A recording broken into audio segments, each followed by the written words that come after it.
Hi, my name is Bharat, the creator of IELTS Crash Course Online. When it comes to IELTS, most of the information that you find online is very bloated.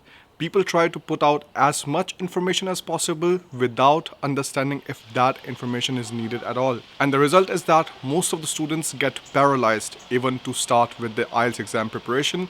And what happens is you end up preparing for the exam last minute.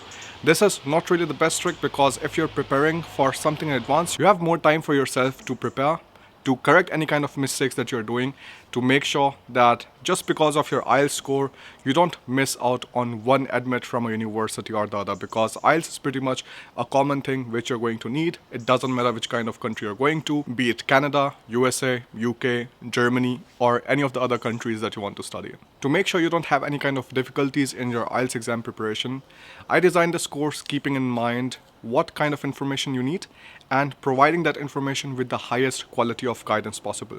For this, we also collaborated with native English speakers. Hey, this is Erica. Hey, this is James. Hi there, I'm Steph, and welcome to the IELTS Crash Course Online. So that you have the best experience and exam-like preparation with the practice papers. 5 practice papers which will be given to you along with this course. This course is simple. We don't create any kind of panic.